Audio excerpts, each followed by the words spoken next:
겠습니다. 기독교 강요가 총 이렇게 네 권으로, 한국에서는 뭐 네 권으로 구분되어서 나오는데 원본은 그냥 한 권으로 되어 있습니다. 근데 한 권으로 되어 있는 기본적인 구조가 신론, 기독론, 성령론, 교회론 그렇습니다.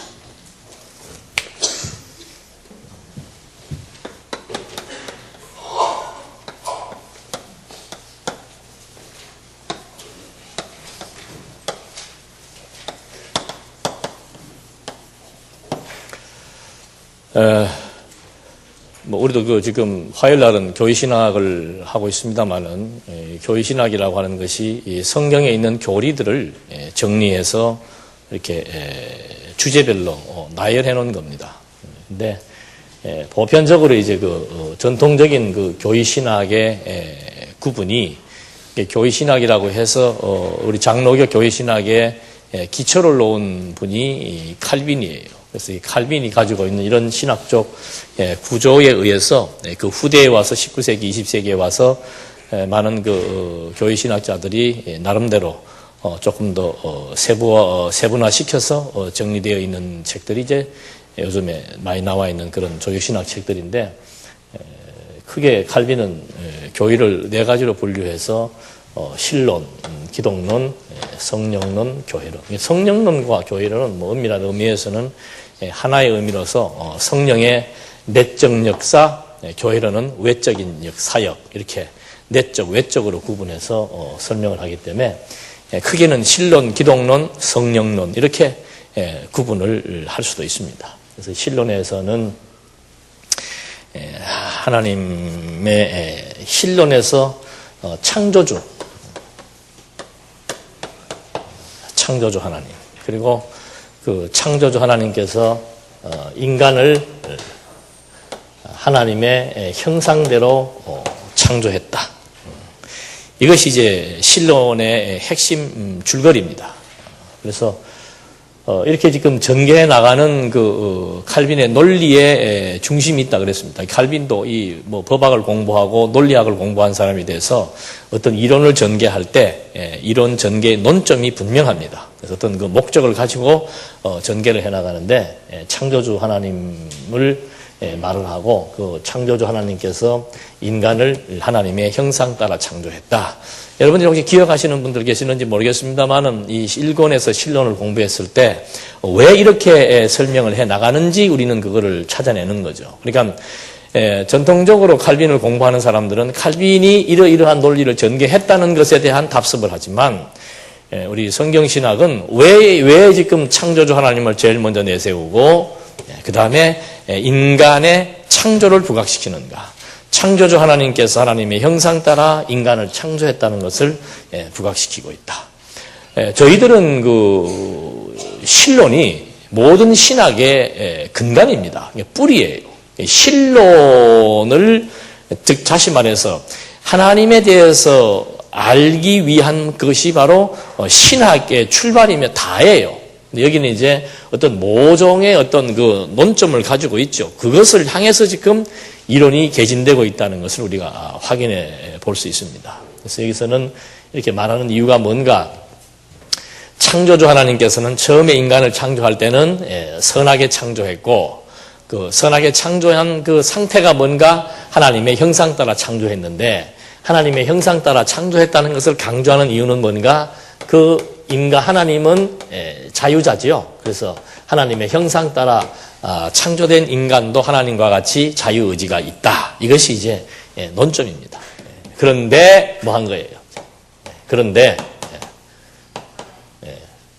인간의 자유의지로 인간이 타락했다. 이 말을 하기 위해서 신론의 논리를 이렇게 끌어온 겁니다. 그러니까 항상 우리는 어떤 이론을 공부할 때 여기에서 칼빈이 이렇게 이론을 전개할 때 우리는 그러면 신론에서 무엇을 말해야 되겠는가? 이걸 잊어버리면 안 됩니다. 항상 그 질문을 가지고 어떤 책들을 읽고 접근을 해 들어가야 되는 거죠. 그걸 이제 비판적 고찰이라고 얘기하는데, 그런 비판적 관점이 없이 이 책을 따라 들어가게 되면은 거기에 도리어 함몰될 수 있는 그런 여지가 충분히 있죠. 왜냐하면 성경에도 보면은 창조가 나오고 그 다음에 뭐가 나와요? 창조가 나오고, 창조를 할 때 만물 창조가 나오고, 그 다음에 사람 창조 나오고, 그 다음에 3장에서 뭐가 나와요?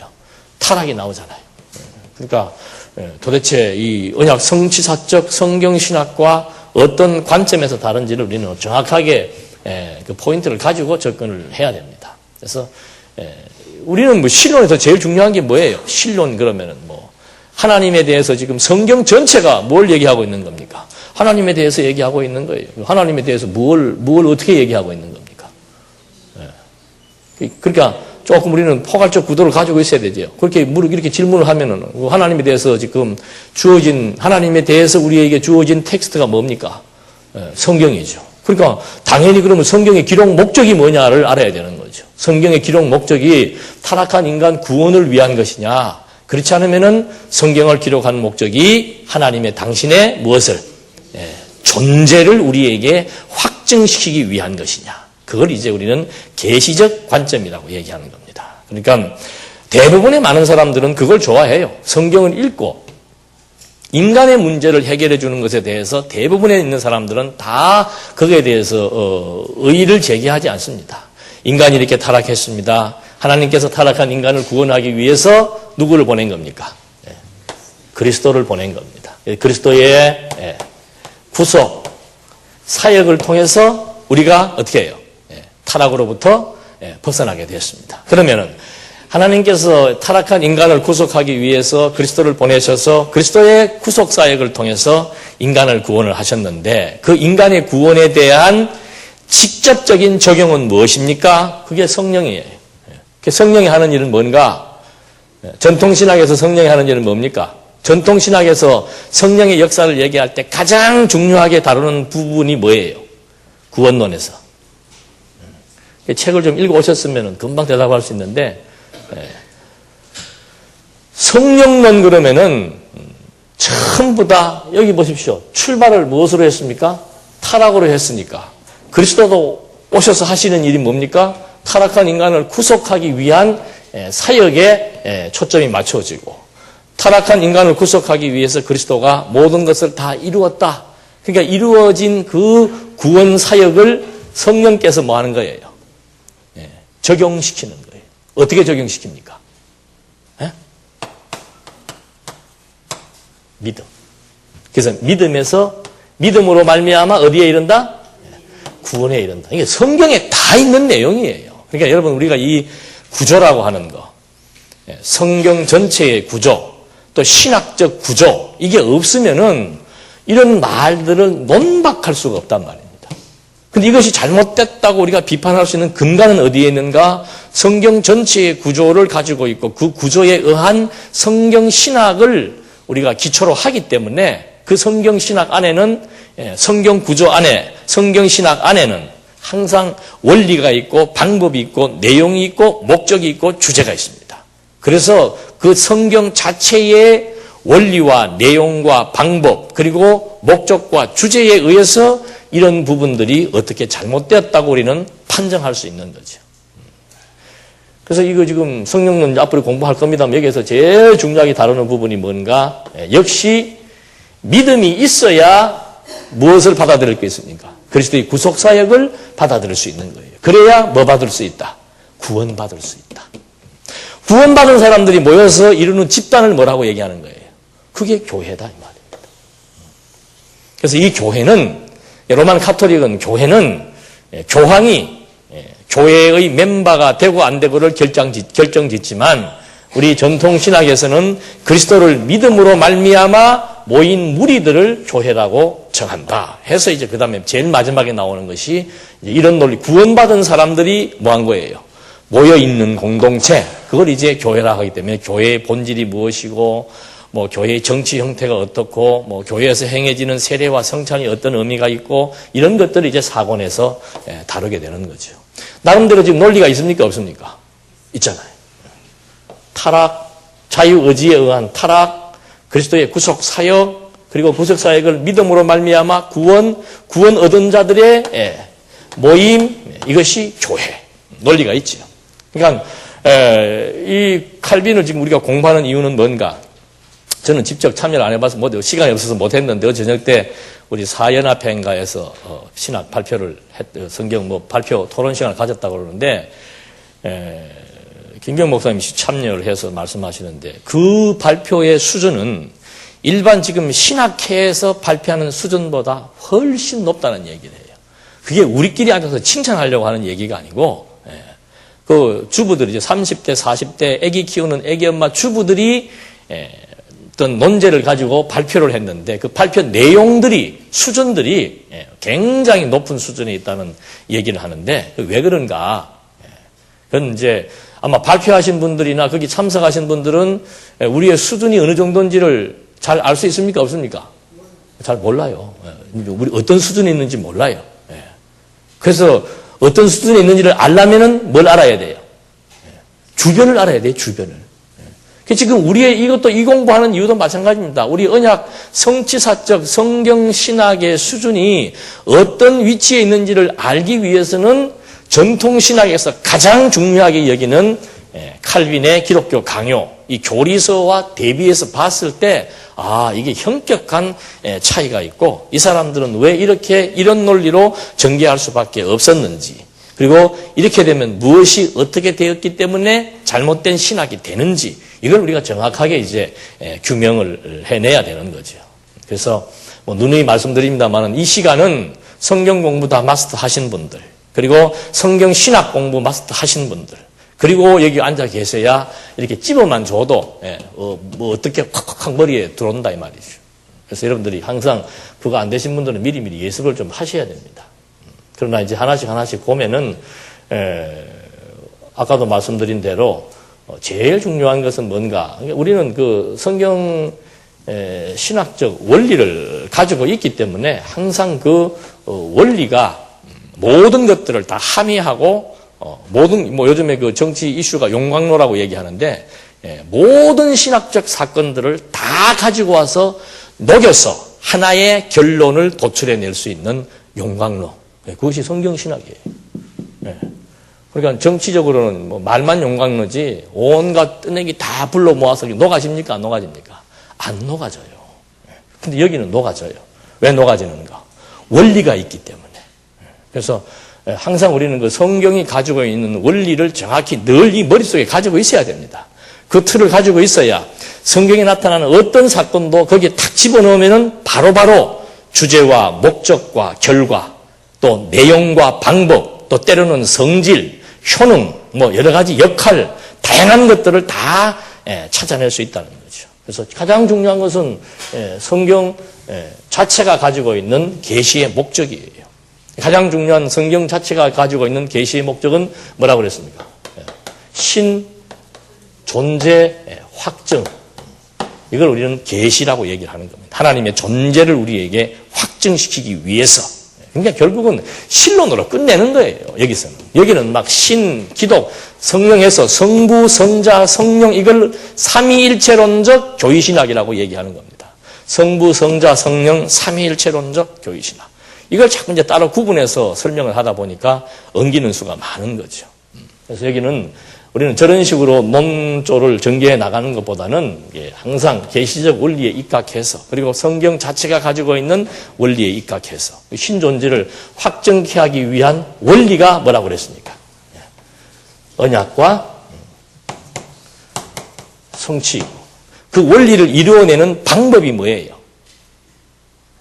그게 이제 그리스도 언약, 그리스도 성취예요. 그리스도께서 또 이 방법을 이루어내는 내용이 뭔가? 그게 뭐예요? 구약에서는 이스라엘 나라, 신약에서는 하나님의 나라인 교회. 이게 기본적으로 가지고 있는 원리와 방법과 내용이에요. 이 구도 속에다가 어떤 사건을 집어넣어도 다 정확하게 설명될 수 있는 거죠.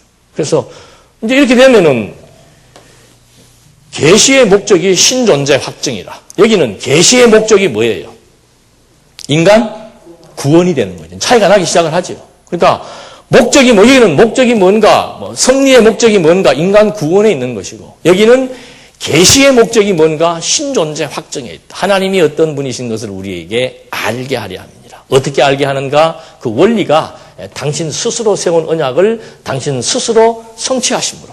어떻게 성취하시는가? 그리스도를 통해서 성취하신다 이 말입니다. 그래서 구약은 그리스도에 대한 언약이고 신약은 그리스도에 대한 성취로 구성되어 있다. 그 내용들은 뭔가? 그 내용이 바로 구약에서는 모형이니까 3대 언약, 즉 이스라엘 국가를 통해서 섭리해 나가셨고 신약에서는 실체적인 나라니까 그게 교회예요. 그래서 실체적인 나라, 하나님의 나라인 교회의 원리 체계에 의해서 신약이 구성되어 있고 구약은 모형이니까 그대로 3대 언약 그대로 자손 땅 통치에 의해서 구약의 내용이 딱 구성이 되어 있고 신약은 교회의 기초, 설립, 양육, 무장, 투쟁, 승리라고 하는 교회론적 구조에 의해서 신약이 딱 내용으로 정립되어 있다는 거죠. 이렇게 돼야 그리스도께서 오신 목적도 뭐가 됩니까? 구약의 언약을 성취하심으로써 뭐예요? 하나님의 존재를 확증시키기 위한 거. 여기는 그리스도가 왜 오신 거예요? 타락한 인간을 뭐 하기 위해서? 구속하기 위해서. 달라요. 그 다음에 이제 지금 3권이 성령론이잖아요. 성령이 왜 오신 거예요? 여기는 성령이 왜 왔다고 얘기하는 겁니까? 이 사건을 적용시키기 위해서. 그래서 성령을 반드시 받아야만 뭐 받을 수 있어요? 구원 받을 수 있어요. 성령 받으셨어요? 이게 아멘 해갖고 될 일이 아닙니다. 검사합니다. 성경 받았는지 안 받았는지. 그러니까 오순절이 등장을 하는 거예요. 이런 논리에 의해서. 성령 받으려면은 믿음이 있어야 되고. 그 믿음은 보입니까? 안 보입니까? 안 보이지요. 그러니까 뭐 해라? 보여라 이 말입니다. 성령 받을 때 보니까는 초대교회 때 보니까는 막 어떤 일이 벌어진 거예요. 진동하고 바람이 일어나고 막 불의 혀가 나타나고 하는 이런 일들이 나타나니까 그것이 재현되어야만 성령이 뭐 했다? 임했다라고 생각합니다. 그게 문자주의입니다. 성경에 나타나는 문자 그대로에만 해석을 해서 지금도 그 사건이 그대로 재현되어야만 성령이 강림했다라고 생각을 하고 그 강림한 성령이 어디로 들어오는 거예요 이제? 내 속으로 들어왔다가 기분 나쁘면 어떻게 해요? 들락날락 들락날락 하니까는 뭐에 대한 확신이 없습니까? 구원에 대한 확신이 없는 거죠. 그래서 구원에 대한 확신을 가지려면은 뭘 해야 되는 거예요? 성령이 왜 나가요? 성령이 왜 나가요? 나쁜 짓 하니까 나가잖아요. 그래서 뭘 강조하는 거다? 회개를 강조하는 겁니다.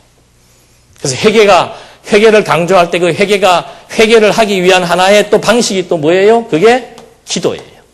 그래서 교회 오면 항상 제일 먼저 하는 게 무슨 기도예요? 회개 기도. 이게 다 순차가 있습니다. 그냥 막 하는 게 아니에요, 그 사람들도. 이런 논리에 의해서 체계적인 신앙생활을 하고 있고, 우리는 어떻게? 비체계적인 신앙생활을 하고 있다고 잘못하면 생각할 수도 있는 거예요. 근데 그게 아니죠. 자, 성령이 지금 이런 식으로 역사한다고 생각을 하고 있죠. 근데 여러분은 성령에 대해서 뭐라고 설명하시렵니까? 성령, 조금 막연하죠? 여기는 좀 구체적이 아니에요. 구체적인 믿음, 성령 이꼬로 믿음. 그래서 불러 하는 거고. 우리는 뭐예요? 성령이 도대체 하는 일이 뭐예요? 깨닫게 하고, 또 가르치고. 그래서 어떻게 했다는 거예요? 제가 지금 일부러 이 그림을 그린 겁니다. 자, 여기에다 여러분들이 성령을 한번 집어넣어 봐야 되겠죠? 이 도식에다가 성령을 어디다 집어넣겠습니까? 이 도식에다 지금 성령을 오늘 잔치집 분위기 비슷하게 이래서 분위기도 어수선한데 아무나 한번 나오세요. 나와서 성령 좀 집어넣으십시오. 여기다가.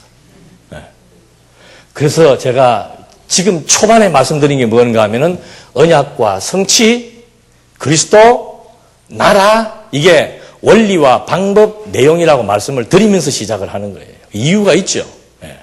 어떤 사람들은 이걸 지금 우습게, 어떤 사람들은 그래요. 여기서 공부한 친구들도 그래.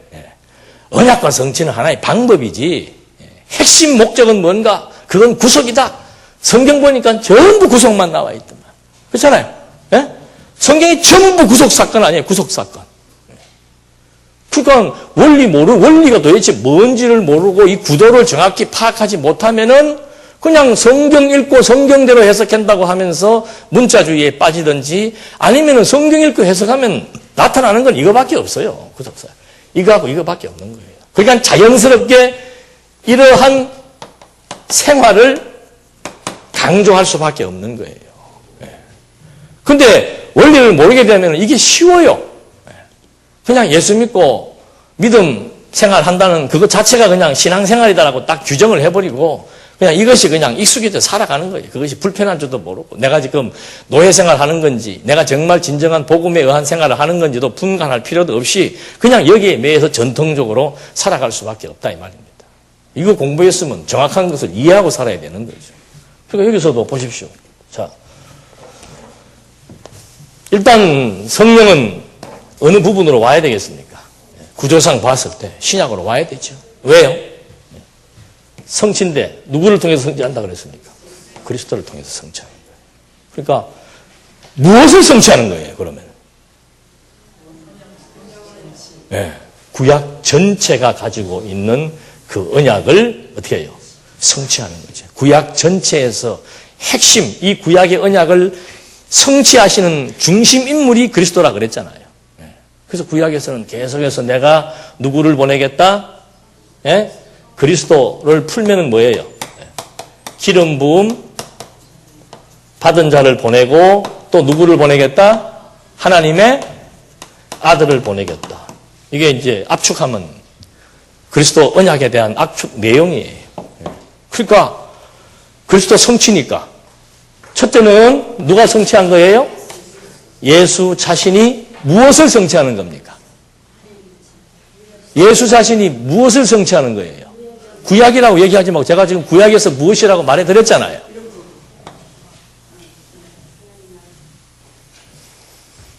그러니까 복음서에서도 사복음서의 중심 내용이 뭡니까? 예수님께서 베드로에게 너나 누구라 그러느냐?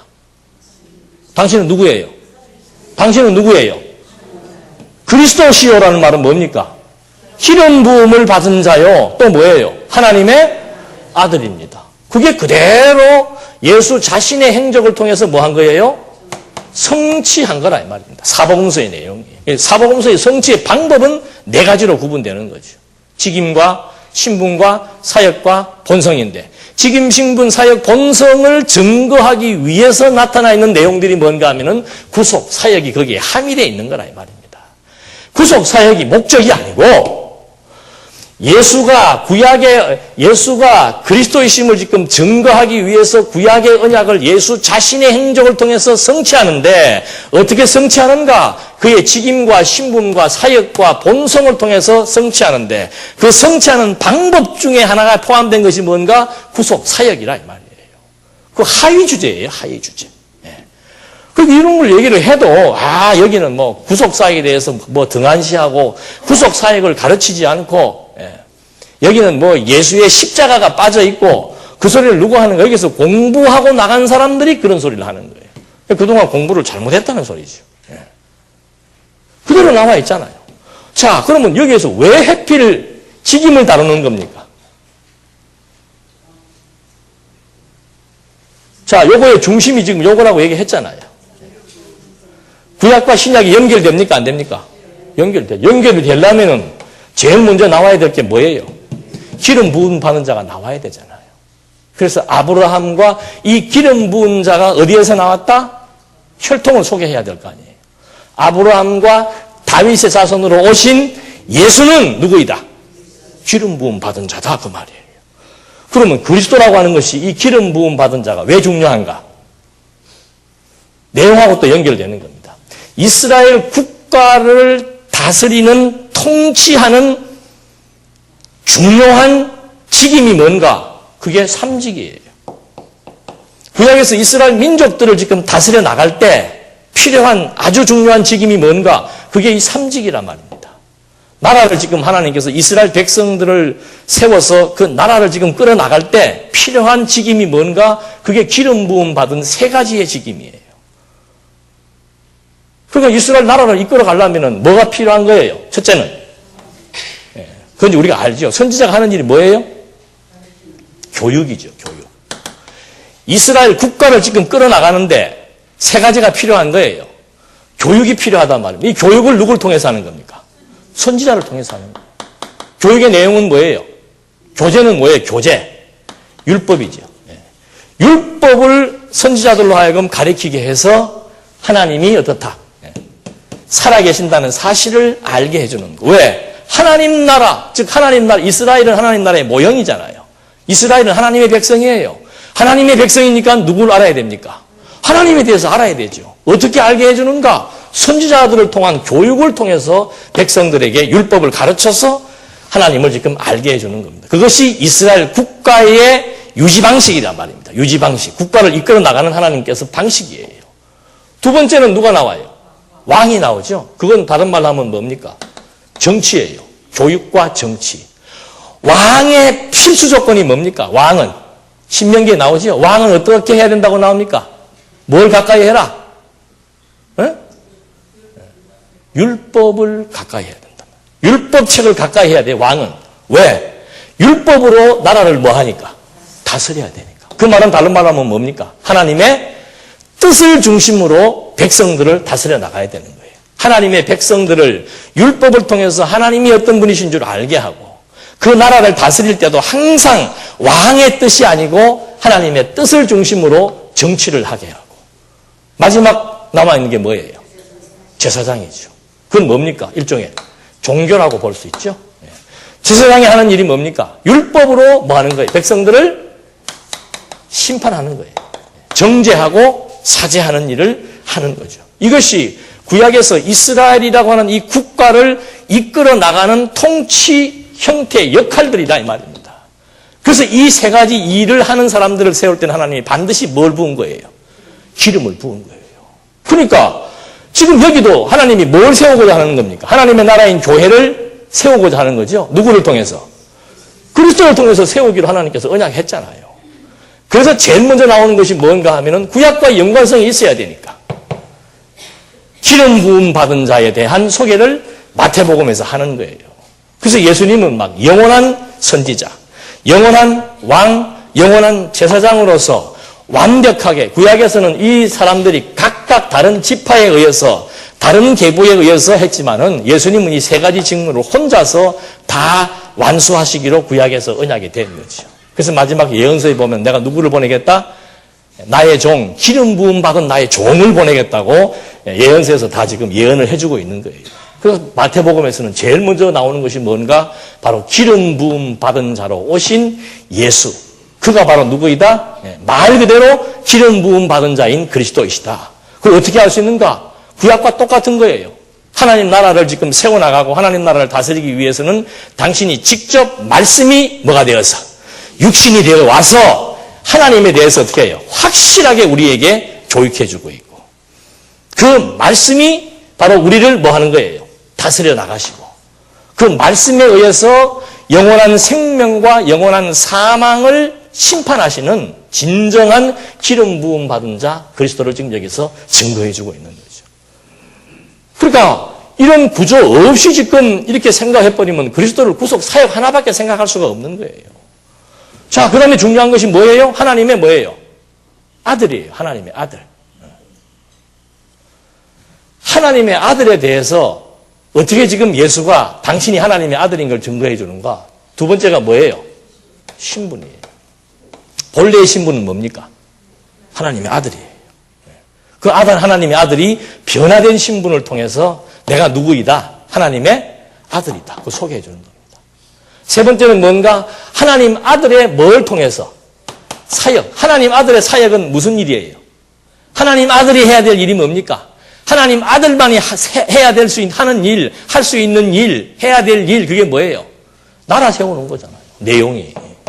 그러니까 누가복음은 전부 무슨 내용입니까? 첫 단원이 하나님의 아들 사역. 두 번째가 뭐예요? 나라 사역. 나라 사역을 세우기 위한 방법이 뭐예요? 구속 사역. 그대로 연결. 그렇게 해서 당신이 누구다 이 말입니까? 사역을 통해서 내가 누구다? 하나님의 아들이다. 마지막 요한복음은 뭐예요? 하나님의 아들이니까 당신의 본성이 뭐냐? 내가 하나님의 아들이니까 하나님과 같은 뭘 가지고 있다? 신성을 가지고 있다.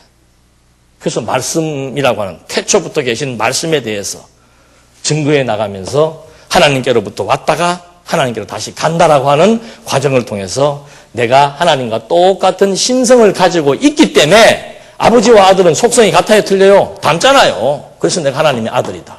그래서 주는 그리스도시요 살아계신 하나님의 아들인 것을 예수 자신이 성취를 한 거예요. 지금 성령론 말씀드리려고 하는 겁니다. 예. 그렇게 해놓고 나서는 사복음서 끝에서 예수님이 뭘 당부하는 겁니까? 뭘 보내주겠다? 왜 보내주겠다? 성령을 왜 보내주겠다는 거예요? 각 복음서 끝부분에 보면 전부 뭐가 나옵니까? 가서 뭐 해라? 복음을 만민에게, 모든 족속에게 가르쳐 지키게 해라. 무엇을 가르쳐 지키게 하라는 겁니까? 예수가 누구인 것을? 그리스도인 것을. 주는 그리스도시고 하나님의 아들이라고 하는 사실을 성령을 보내어서 그 사실을 뭐 할 것이다? 전파하게 될 것이다. 그 일을 위해서 내가 세상 끝날까지 뭐 하겠다? 항상 함께 하겠다. 어떤 형식으로? 성령을 통해서. 근데 놀랍게도 사도행전 1장에서 뭐가 나옵니까? 사도행전부터 요한계시록까지는 무엇의 성취예요? 성령이 뭘 성취하는 겁니까? 요 약속을 성취하는 거 아니에요. 왜? 예수가 무엇인 것을? 그리스도이신 것을 증거하기 위해서. 이게 논리 공부를 하란 말입니다. 네. 우리는 연역적인 공부는 뭔가 하면 신약은 그리스도 성취다. 사복음서는 예수의 성취다. 그 이유는 성령의 성취다. 그러고 내용 들어가는데 역으로 얘기해서 왜 예수의 성취? 무엇을 지금 예수가 성취했는가? 성령의 성취인데 성령이 무엇을 성취했는가? 그 다음 두 번째가 뭔가? 어떻게 성취하는가? 어떻게 성취한 거예요? 예? 행적으로, 그 다음에 교훈으로, 예언으로. 어떻게 또 다른 방법은 뭡니까? 여기에 이제 나오는 거죠. 성령이 와서. 그러니까 사도행전 1장에서 바로 뭐가 소개되는 겁니까? 성령이 어디에 오는 겁니까? 예수께서 약속하신 그대로 예루살렘에 와서 제자들에게 성령이 임했다라고 하는 권세를 주고 그 권세를 갖고 제자들이 나가서 어떻게 하는 거예요? 땅끝까지 이르러서 복음을 전파하게 되는 거예요. 그러니까 성령 그러니까 이제 우리는 아주 구체적으로 나타나죠. 이 성령이 해야 될 핵심적인 일은 뭡니까? 예수가 그리스도시요 하나님의 아들이라고 하는 사실을 행적과 교훈과 예언을 통해서 뭐 하는 거예요? 성취하는 거라 이 말입니다. 그걸 그대로 전파함으로써 성취하는 거예요. 근데 여기는 성령이 하는 일이 뭐예요? 예? 타락한 인간에게 믿음 주어서 구원받게 한다는 거. 그러니까 복음이 전파됨으로써 뭐가 세워지는 거예요? 교회가 세워지는 거예요. 교회의 구성 멤버가 뭔가? 교회의 구성 멤버가 누구예요? 창세전부터 그리스도 안에서 선택받은 자들이 교회의 구성 멤버라 이 말입니다. 성령을 보내서 뭐 하게 하는가? 이 사람들을 다 새롭게 구원하는 게 아니에요. 이미 나는 언제부터? 창세전부터 그리스도 안에서 하나님의 선민으로, 하나님의 교회로, 하나님의 나라의 친백성으로 존재했다는 사실을 성령이 와서 뭐 하게 하는 겁니까? 깨닫게 하는 거예요. 그러니까 성령을 통해서 구원을 받게 하는 게 아니고 이미 구원받은 사실을 성령께서 뭐 하게 하는 겁니까? 깨닫게 하는 거예요. 그게 은혜의 비밀이다 이 말이죠. 그 에베소서의 내용은 바로 그 은혜의 비밀을 설명하기 위해서 교회의 진리에 대한 내용이 에베소서의 내용 아니에요. 그래서 성령의 사역만 지금 말씀을 드리는데 요거 하나만 이 구조 속에서 보아지는 성령의 사역과 여기에서 말하고 있는 성령의 사역은 아주 현격한 차이가 있다는 것을 우리가 확인해 볼 수 있죠. 그러니까 여기는 성령의 핵심으로 말하면 타락한 인간의 뭐예요? 구원을 위한 믿음의 역사고 여기는 예수의 언약을 성취하심으로 말미암아 예수가 그리스도라는 사실을 뭐 하는 거예요? 증거하고 확증시키는 사역이고. 왜? 그러므로 하나님은 어떻다? 언약대로 성취하신 하나님은 어떻다? 지금도 살아 존재하신다. 그래서 신존재 확증이라고 말하는 겁니다. 그러니까 이런 큰 원리적인 구조에 입각해서 성령론을 이해하지 못하고 이게 이해가 안 되면은 이 말을 반박할 수가 없습니다. 성령이 역사해야 여러분 믿음이 발동합니까? 안 합니까? 예? 성령이 역사해야 여러분에게 믿음이 발동하잖아요. 이렇게 물고 들어가면 이제 또 막힌다 이 말이에요. 그러니까 항상 이 원리와 구도를 잊어버리면 안 됩니다. 성경에 어떤 사건도 뭐 여러분들이 막 질문해도 좋은데 아무 사건도 여기다 하여튼 집어넣으면 구약의 사건이든 신약의 사건이든 어떠한 사건도 집어넣으면은 직접적인 것은 구속 사역이에요. 직접적인 것은. 근데 왜라고 하는 문제를 붙이게 되면은 바로 뭐가 붙습니까? 예를 들어서 이스라엘 민족이 바벨론에 포로 생활하다가 파사왕 고레스 원년에 그들을 뭐 시킵니까? 해방시키잖아요. 왜? 그러니까 바벨론에 포로 생활하다가 고레스를 통해서 이스라엘 민족을 해방시킨 것은 오늘 우리를 죄와 사망 가운데 있는 우리를 그리스도의 구속으로 말미암아 뭐 받게 한 것이다? 구원받게 한 것이다. 맞습니까? 틀립니까? 네. 직접적으로는 맞단 말입니다. 근데 그 다음에 하나를 질문해. 왜 그러냐 이 말입니다. 하나님께서 왜 바벨론에게 포로 생활 70년 시켰다가 파사왕 고레스 때에 그들을 해방시키는가? 왜 그런 거예요? 이제 됐네. 이제 오늘 끝냅시다. 네. 그래서 언약이 나오는 거예요. 열조와의 언약, 선지자의 언약을 뭐 하시려고? 성취하시려고. 무엇을 증거하시려고? 그래야 내가 누구다? 네. 내 이름을 위하여. 네. 내 이름을 위하여. 여호와라고 하는 당신의 이름을 위해서 그렇게 하신 것이다. 그게 역사적 해석이라고 그랬습니다. 그러면 신학적 해석은 뭐예요? 예수께서 왜 바벨론에 포로된 죄 아래 놓여진 자들의 죽음을 대신해서 그들을 살리셨는가? 파사왕 고레스로 오셔서 부활하심으로 말미암아 죄에 대하여 죽고 의에 대하여 살으셨는가? 그걸 물을 수가 있는 거죠. 똑같아요. 네. 보통 사람들은 그런 얘기 나오면 예수가 내 죄를 위해서 죽고 어떻게 해요? 나를 의롭다 하기 위해 사셨다. 그것도 맞아요, 틀려요? 그것도 맞죠. 그건 직접적이다 이 말입니다. 그럼 왜 그랬냐? 그럼 나 지금 구원시키기 위해서 그리스도가 죽고 사셨는가? 근본적인 것이 아니지 않다. 왜 그러면 나를 위해서 죽으시고 나를 위해 사셨냐? 왜 그런 거예요? 당신이 뭐 하시려고? 그렇게 구약에 언약되어 있다 이 말입니다. 죽으시고 부활하실 것이 자기 백성들, 창세전부터 자기 백성들 된 자들의 죄에 대하여 죽고 그들을 영생을 얻게 하기 위해서 의에 대하여 사실 것이 구약에 언약되어 있다 이 말입니다. 그래서 그걸 당신이 다 뭐 한 거예요? 이루심으로 말미암아 내가 누구이다? 그리스도라는 사실을 우리에게 확증시켜 주는 거예요.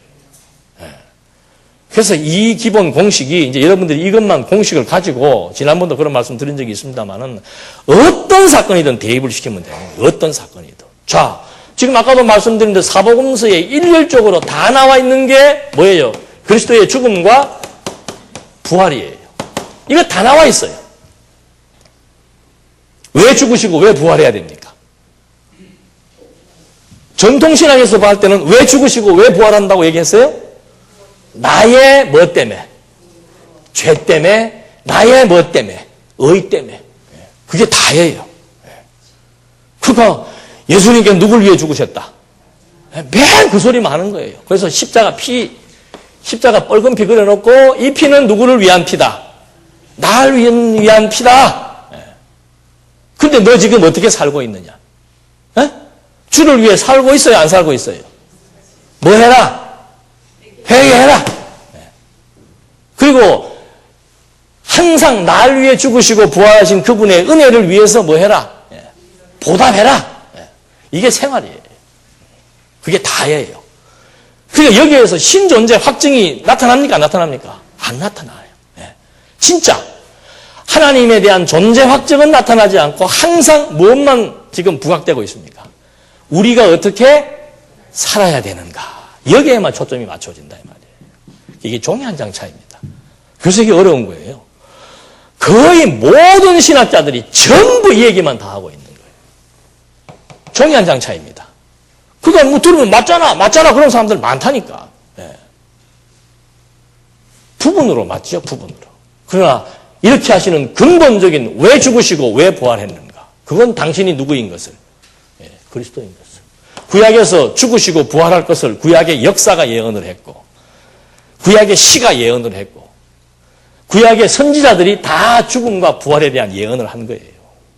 그래서 죽음과 부활도 물론 이것이 구속이지만 그 맥락에 따라서 관점이 다 다른 거예요. 그러니까 마태복음에서는 예수님의 죽음과 부활을 어떤 맥락에서 다루는 겁니까? 마태복음에서는 제사로 다루잖아요. 제사장의 직임을 감당하기 위해서 죽으시고 부활하신 것이라고 말하고 있단 말이에요. 마가복음에서는 하나님의 아들이 지금 뭐 하는 거예요? 인간의 몸을 입고 가장 천박한 모습으로 와서 가장 비참한 자리에 들어갔다가 부활은 뭡니까? 가장 영광스러운 모습을 보여줌으로 말미암아 진짜 하나님의 아들의 신분의 변화를 지금 보여주는 거예요.